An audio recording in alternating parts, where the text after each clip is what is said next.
আমি দীর্ঘদিন যাবৎ বাংলাদেশ জামাতে ইসলামীকে সমর্থন করি এবং ভালোবাসি।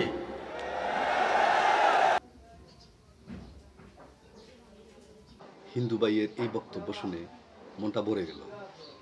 আসলে এই দেশ সম্প্রদায়ের দেশ না, সম্প্রীতির দেশ। হতে পারে মুসলিম সংখ্যাগরিষ্ঠ একটি দেশ, কিন্তু বহুদিন ধরে আমরা এই সম্প্রীতির সাথে আছি এই দেশে। অবশ্যই বক্তব্যটি শেয়ার করবেন। আজকে কর্মী সম্মেলনের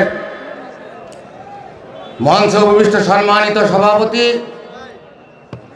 বাংলাদেশ জামাতে আমির ডাক্তার শফিকুর রহমান সহ সকল জামাত শিবিরের নেতৃবৃন্দকে আমি আদাব এবং সনাতন ধর্মাবলম্বী সকলকে আমি নমস্কার দিয়ে আমার সংক্ষিপ্ত বক্তব্য শুরু করছি।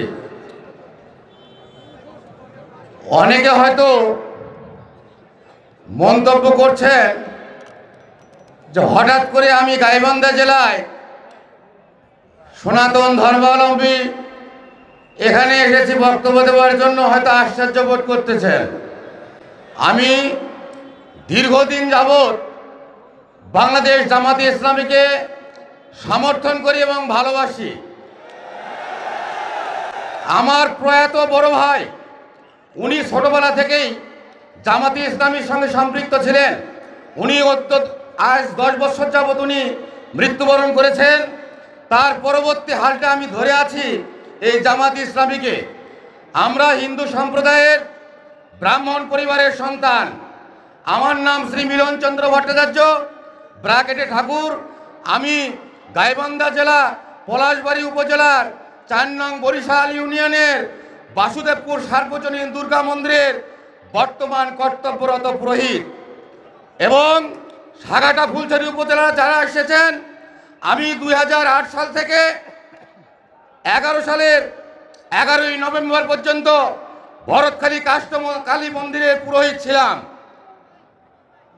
আমি দীর্ঘদিন রাজনীতির সঙ্গে আমি জড়িত। আমারই ইউনিয়নের, আপনারা জানেন, সেই 2014 সালে আমাদের বর্তমান 4 নং বরিশাল ইউনিয়নের জামাতে আমির শামীম প্রধান ভাই, তার সঙ্গে আমি একসঙ্গে জামাতে ইসলামী কাজ করি।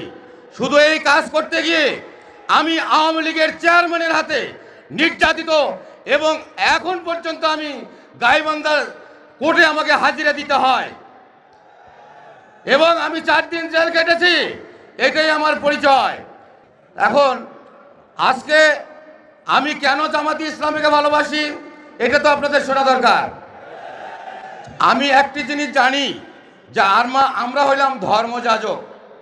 যাদের মধ্যে ধর্ম জ্ঞান বিবেক বুদ্ধি আছে, তারা কখনোই অন্যায় অবিচারে যেতে পারে না। এই জন্যই আমি ধর্মীয় সংগঠনকে প্রাধান্য দিয়ে আমার বংশধরকে আগামীতে এই ধর্মপরায়ণ জামাতে ইসলামীকে সমর্থন করার জন্য আমি বারংবার আহ্বান করে যাই। আমি গাইবান্ধা জেলার সনাতন ধর্মাবলম্বী সকল হিন্দু সম্প্রদায়কে জাগ্রত হওয়ার জন্য আহ্বান করছি। ইতিপূর্বে আপনারা যে একটা ইতস্তত বোধ করতেন, হয়তোবা জামাতে ইসলামীতে আপনারা ভোট দিতে চাইতেন, দলে যাইতে চাইতেন, কিন্তু অনেকে বিশ্বাস করতো না যে এরা সবাই আওয়ামী লীগ। কিন্তু আজ কিন্তু সেই দিন আর নেই। আওয়ামী লীগ 1971 সালের পর থেকে আমাদেরকে শুধু নির্যাতনে ব্যবহার করেছে, কিন্তু কোনো হিন্দু কিন্তু আওয়ামী লীগের কাছে থেকে কিছু পায় নাই। এই আওয়ামী লীগ আমাদের ঘাড়ে বন্দুক ফুটাইয়া তারা এই দেশের অর্থ লুট করে বাইরে নিয়ে গেছে। আর আমরা হিন্দু সনাতন ধর্মাবলম্বী যারা, তারা আছি একদম নির্যাতিত অবস্থায়। আপনারা জানেন, আমি হিন্দু সনাতন ধর্মাবলম্বীকে অবগত করতে চাই, এতই যদি আমাদের হিন্দু সম্প্রদায়কে আওয়ামী লীগ ভালোবেসে থাকে, এই 2014 থেকে 17 সাল পর্যন্ত অর্ধ শতাধিক মন্দিরের পুরোহিতকে হত্যা করা হয়েছে। আপনারা কয়জন পুরোহিতের বিচার চেয়েছেন? কয়জন পুরোহিতের বিচার পেয়েছেন? আর আজকে এই ইসকন সদস্য চিন্ময় প্রভুকে নিয়ে আপনারা লাফালাফি করতেছেন। এই চিন্ময় প্রভু ইসকন সদস্য যারা আমাদের হিন্দুদের মধ্যে বিভেদ সৃষ্টি করেছে। আপনারা উত্তরবঙ্গে ইউটিউব সার্চ দিলে দেখতে পারবেন রায়ন চক্রবর্তী শুভ তার সঙ্গে এই ইসকন সদস্যদের কত বাকবিতণ্ডা হয় বা হয়ে আসছে। আমাদের সনাতন ধর্ম সৃষ্টি হইতে শ্রাদ্ধ ছিল, এই শ্রাদ্ধের মধ্যে বিভেদ সৃষ্টি করেছে, পূজা পার্বণে বিভেদ সৃষ্টি করেছে, আর আজকে তারই পিছনে আপনারা লাফালাফি করেন। আর যারা হিন্দু সম্প্রদায়ের পুরোহিত ব্রাহ্মণ মারা গেল তা নিয়ে তো আপনারা কোনোদিন আন্দোলন করেন নাই।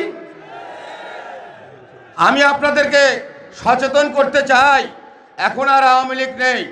আপনারা দেখেছেন গত দুর্গাপূজা তথা 5ই আগস্টের পর যেভাবে এই বাংলাদেশ জামাতে ইসলামী আমাদের হিন্দুদের নিরাপত্তার জন্য এগিয়ে এসছে, আমি তো মনে করি 100 বছরেও কোন দল হিন্দুদের জন্য এইভাবে নিরাপত্তা দিতে পারে নাই।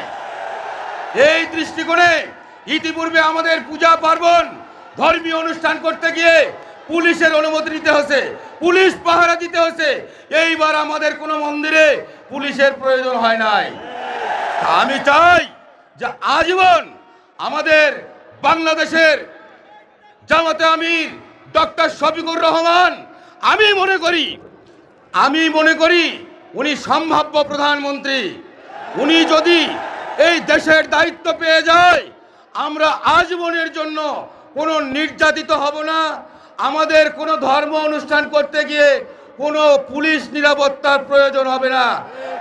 আসুন আমরা দল মত ধর্ম বর্ণ নির্বিশেষে এই 5টি বছরের জন্য ডক্টর শফিকুর রহমানকে আমরা প্রধানমন্ত্রী করে বাংলাদেশকে বিশ্বের মধ্যে একটা মডেল দেশে রূপান্তরিত করব।